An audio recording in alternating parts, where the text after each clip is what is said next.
ओम नमः शिवाय। आज विदेश्वर संहिता का 11वां अध्याय है। इस अध्याय में बताया गया है कि शिवलिंग की स्थापना कैसे की जाए और उसकी पूजा विधि क्या है। अध्याय का नाम है शिवलिंग की स्थापना और पूजन विधि का वर्णन। ऋषियों ने पूछा, सूत जी, शिवलिंग की स्थापना कैसे करनी चाहिए तथा उसकी पूजा कैसे, किस काल में तथा किस द्रव्य द्वारा करनी चाहिए।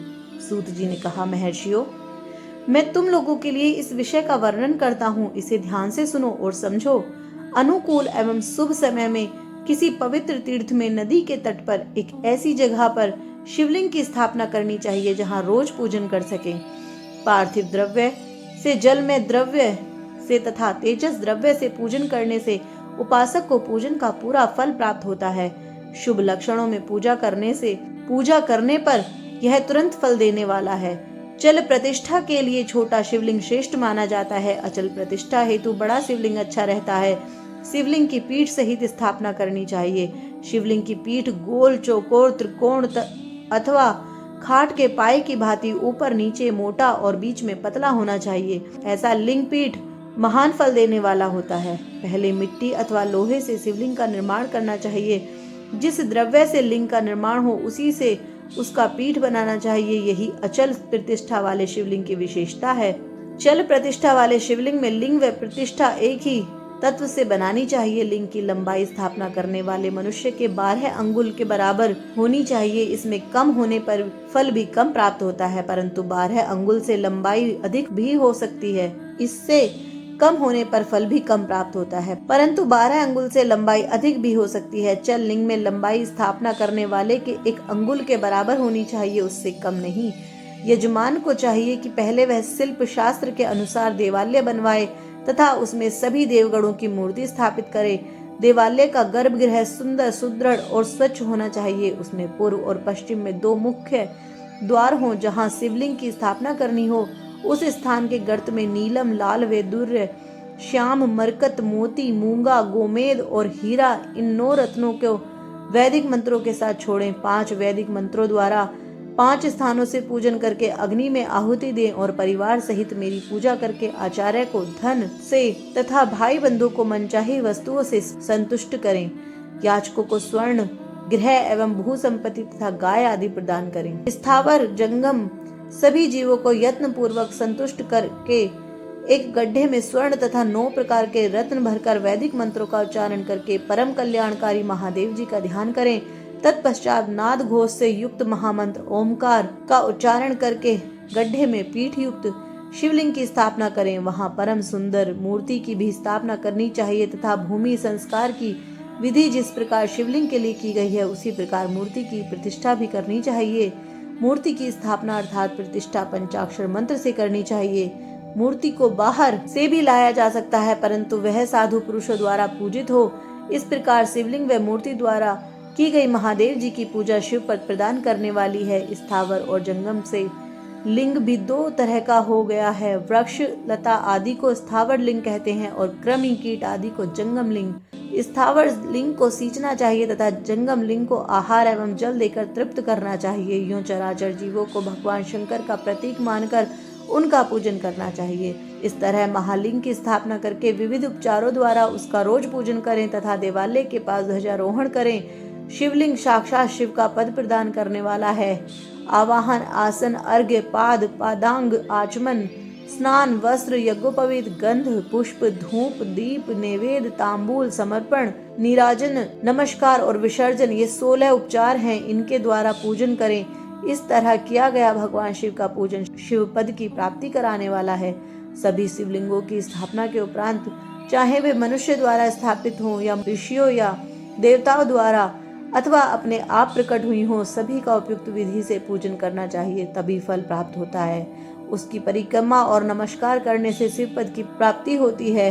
शिवलिंग का नियम पूर्वक दर्शन भी कल्याणकारी होता है। मिट्टी, आटा, गाय के गोबर, फूल, कनेर, पुष्प, फल, गुड़, मक्खन, भस्म अथवा अन्न से शिवलिंग बनाकर प्रतिदिन पूजन करें तथा प्रतिदिन 10,000 प्रणव मंत्रों का जाप करें अथवा दोनों संध्याओं के समय 1 सहस्त्र प्रणव मंत्रों का जाप करें।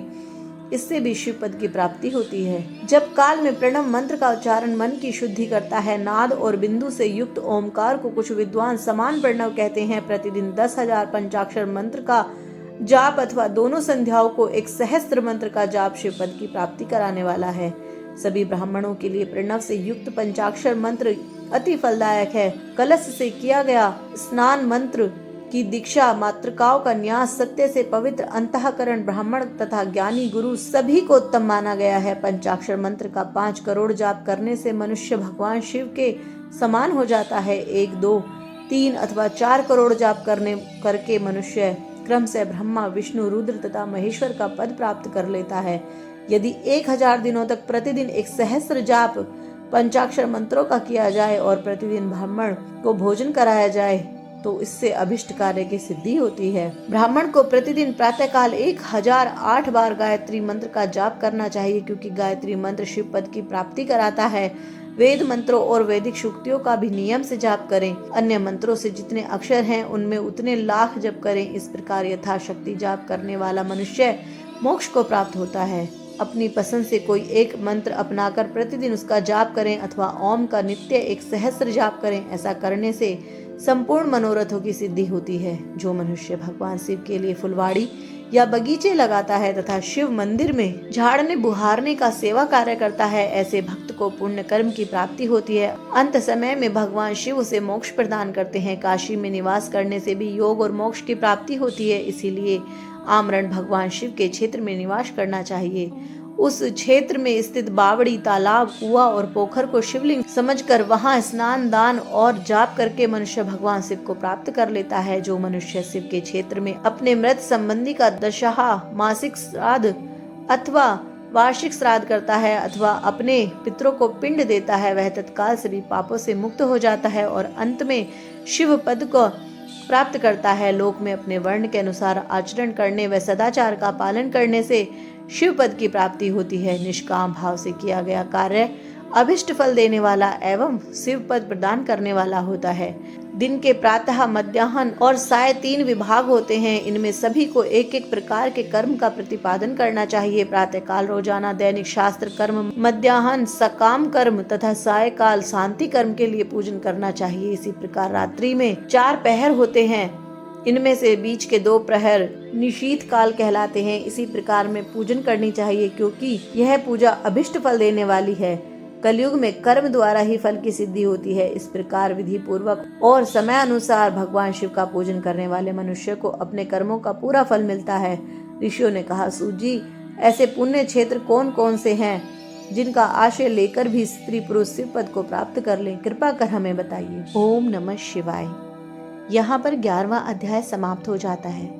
सभी भक्तगण जो भी हमारे साथ जुड़े हुए हैं वो ऐसे ही सीरीज को आगे भी सुनते रहें, और जो नए हैं कृपा कर वो हमारे चैनल को सब्सक्राइब जरूर करें और लोगों को भी शेयर करें, जिससे ये पुण्य कथा और लोगों तक भी पहुँचे। धन्यवाद।